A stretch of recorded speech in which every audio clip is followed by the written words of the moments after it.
నరేంద్ర మోడీ రావడానికి ముందే కదమ్మా మన హైదరాబాద్లో మన లుంబిని పార్కులో కానీ ఇక్కడ ఎంత భయంకరమైనటువంటి చావుల్ని మనం చూసాం. బాంబేలో జరిగినవి కానీ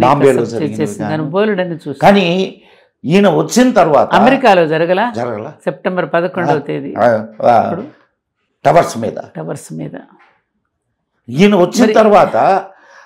కానీ ఇది మొదటిసారమ్మా. ఇప్పుడు ఈ నరేంద్ర మోడీ వచ్చిన తర్వాత ప్రజల మీద జరిగింది, సైన్యం మీద జరిగింది, కానీ ప్రజల మీద ఎక్కడా జరగల. మొత్తం దేశంలో ఎక్కడ బాంబులు పేలడాలు అట్లాంటి ఏం జరగల. ఆ ఇన్సిడెంట్ అది మొదలు. అందుకని ఇప్పుడు పాత ఇన్సిడెంట్లు మర్చిపోయి ఉండొచ్చు, కానీ మళ్ళా పాత గాయాన్ని మళ్ళా రేపినట్టు అయిందమ్మా అది. దాంతో మొత్తం దేశం అంతా అట్టుడికిపోయింది. ఇప్పుడు ఈ దృశ్యం నాకేమనిపించిందంటే, ఈ జరిగిన సంఘటన పెహల్గాం. పెహల్ అంటే హిందీలో ఏమంటారు, తెలుగులో మొదటి పహలా. ఈ పెహల్గాం అనేటటువంటి జాతిని ఒక్కసారి మేలు కొలిపింది. ఇది దేనికోసం జరిగింది అనుకుంటున్నారు? మళ్ళీ ధర్మ సంస్థాపన జరగడానికి జరిగింది. ఆనాడు ద్రౌపదిని అవమానపరిస్తే ఏ విధంగా యుద్ధం జరిగిందో, అంతకుముందు త్రేతాయుగంలో సీతాదేవిని అవమానపరిస్తే ఎలా యుద్ధం జరిగిందో, ఒక మాతృమూర్తి యొక్క భర్తను, ముఖ్యంగా అక్కడ ఉన్న వాళ్ళందరినీ కూడా వస్త్రాలు ఊడదీసి వాళ్ళు ఎవరో తెలుసుకుని ఇది మోడీకి చెప్పు అని చెప్పి కాల్చేశాడే, అక్కడ వస్త్రాలు విప్పినందుకు పరమశివుడు ప్రళయతాండవం చేసి ఆనాడు శక్తిని అవమానపరిచినందుకు, ఏది తన భార్య అయినటువంటి సతీదేవిని అవమానపరిచిన దక్షయజ్ఞం తగలబెట్టిరండి అని వీరభద్రుడు ఆ జటాజుటాన్ని నేలకి విసిరికొట్టి నాశనం చేసిరండి అని చెప్పాడు చూసారా పరమశివుడు. అదే సంఘటన జరిగింది ఇక్కడ. ఆ తల్లికి జరిగిన అవమానం నీ మోడీకి చెప్పరా అంటే వెళ్ళి మోడీ అనే విష్ణుమూర్తికి చెప్పింది. విష్ణుమూర్తి సుదర్శన చక్రాన్ని సంధించాడు. ఏమంటారు?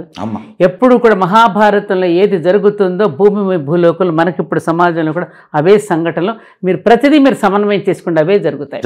ఎప్పుడైతే స్త్రీని అవమానపరుస్తారో అప్పుడు యుద్ధం తప్పదు.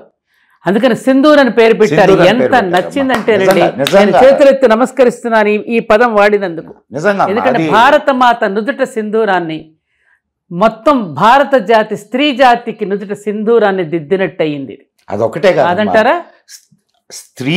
భారతీయ స్త్రీ సింధూరం యొక్క విలువ ఏంటి అనేది ఇప్పుడు తెలియదు, ప్రపంచానికి తెలుసు. ఖబర్దార్, ఎప్పటికైనా జాగ్రత్త. స్త్రీ ఓర్పు పట్టినంత వరకే స్త్రీ. సీతమ్మ కూడా ఓర్పు పట్టినంత వరకే పట్టింది. అది కనుక ఒక్కసారి బరస్ట్ అయిపోయిందంటే ఎటువంటి పెను ప్రమాదమైనా జరగవచ్చు అనేది అందరూ కూడా గుర్తుపెట్టుకోవాలి ఈ విషయాన్ని. ఇది నిజంగా అదే సంఘటన ఇప్పుడు మళ్ళీ పునరావృతమైంది ఈ కలియుగంలో. ఎందుకంటే మళ్ళీ ధర్మ పునరుద్ధరణ జరగడానికి పెహల్గాం అనేటటువంటి మొట్టమొదటి గ్రామం ఇది దానికి నాంది ప్రస్తావన పలికింది. ఏమంటారు? నిజం అమ్మా, నిజం. నాకైతే అలా అనిపిస్తుంది. చాలా చక్కటి సమన్వయం. వాస్తవం అండి, వాస్తవం. నిజం అమ్మా. ఆ పిల్లవాడు ఉదయంలో నేను చూశాను దీంట్లో మురళీ నాయక్ చిన్నప్పటి నుంచి అతనికి ఎప్పటికైనా నేను దేశం కోసం చనిపోయి నా శరీరం మీద ఆ త్రివర్ణ పతాకాన్ని కప్పే రోజు రావాలని ఆయన కోరుకున్నాడట. వాళ్ళ మేనమామ చెప్తున్నాడు ఈరోజు. మరి అట్లాంటి పుత్రుల్ని కన్నటువంటి వీరభోగ్య వసుంధర అండి ఇది, వీరభోగ్య వసుంధర. ఈ నేల మీదకి ఎవరు దండెత్తి వచ్చినా ఎవడు ఏం చేయలేడండి. అట్లాంటి వీరపుత్రుల్ని కన్నటువంటి దేశం ఇది. వీరపుత్రుల్ని కనింది ఈ దేశం. మరి అటువంటి మీరు చూడండి, అంటే ఆ తేడా ఇక్కడ మీరు గమనించండి. ఒక వీర సైనికుడు తన శరీరం మీద, తను చనిపోతే తన శరీరం మీద జాతీయ పతాకాన్ని కప్పాలా అనేటటువంటి కోరికతో పోరాడాడు, చూసారా కదా. అదే పాకిస్తాన్లో చూడండి, ఒక టెర్రరిస్టు శరీరం మీద పాకిస్తాన్ జెండాని వేసి కప్పి వాళ్ళని ఊరేగించారు. ఇది దౌర్భాగ్యం. ఒక టెర్రరిస్ట్ అంటే భారతదేశం ఒక వీర దేశం అని, పాకిస్తాన్ ఒక టెర్రరిస్ట్ దేశం అని ఈ సంఘటన తెలిసిపోతుందిగా. సంఘటన నిరూపిస్తుంది. భారతదేశంలో సైన్యం ఉంటుందండి. దేశంలో సైన్యం ఉంటారు, సైన్యమే దేశం అక్కడ. తేడా లేదు. నిజమేనా? ఎందుకంటే ఇప్పుడు అక్కడ నిర్ణయాలు తీసుకునేదంతా సైన్యమే.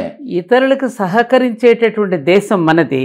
ఎవరిని దోచుకోవాలని దాచుకోవాలనేటువంటి దేశం కాదుగా మనది. మనకున్నటువంటి సంపదను కూడా ఇతరులకు పంచిపెట్టి సంతోషపడిన భరత భూమి మనది.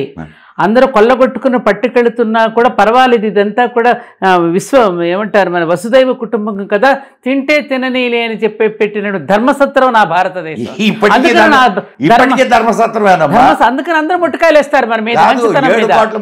7 కోట్ల మంది బంగ్లాదేశీయులు ఉన్నారు, అండ్ పాకిస్తాన్ నుంచి వచ్చిన వాళ్ళు వెనక్కు పోకుండా ఇక్కడే ఉండిపోయి అమ్మ 22 మంది ఆడవాళ్ళు 15 సంవత్సరాలలో 100 మంది పిల్లల్ని కన్నారమ్మా. 100 మంది పిల్లల్ని. దాన్ని కనడం అని నేను అనడం కంటే ఏనడం అనే పదాన్ని వాడితే బాగుంటుందేమో. తప్పేం లేదు. అవును. మన దేశంలో ఉన్న పద్ధతి ఏమిటి? దాంపత్య ధర్మానికి పవిత్ర యజ్ఞంగా భావించి సత్సంతానానికని సమాజానికి సమర్పించి ఒక వీరపుత్రులుగా జన్మనివ్వటం అనే భావన మన భారతదేశం. అప్పుడే పితృ రుణం తీరుద్దని చెప్పి చెప్తారు. మనకు తేడా ఉందిగా సంస్కారంలో, సంస్కృతిలో తేడా లేదు. అయినా ఎందుకండి నాకు తెలియదు, ఈ దేశం నాకు అక్కర్లేదని చెప్పి ఇక్కడ ఉండమని చెప్పి మా దేశాన్ని మాకు ఇచ్చేసేయండి అని పట్టుకుపోయారు. మీరు హాయిగా బ్రతకొచ్చుగా, ఇస్లామిక్ కంట్రీగా మీకు పెట్టుకుని మీ పౌరులు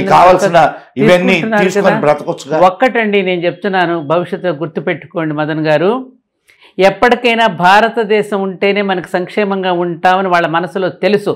అందుకని రేపు భవిష్యత్తులో చూడండి, భారతదేశం ఉంటే కాదు, నన్ను చెప్పనివ్వండి, హిందువులు ఉంటే అది వాళ్ళే సాధువులు, వాళ్ళే మనకి ఎప్పటికైనా ఆశ్రయం ఇస్తారని చెప్పి మళ్ళీ మాకు పాకిస్తాన్ ఇండియాలో కలిపేసుకోండి అనే రోజు తప్పకుండా వచ్చి తీరుతుంది. ఎంతవరకు మనం ఆహ్వానించకపోతాం అనేది వేరే సంగతి, కానీ తప్పకుండా వాళ్ళు అభ్యర్థించే రోజు మాత్రం డెఫినెట్గా వస్తుంది.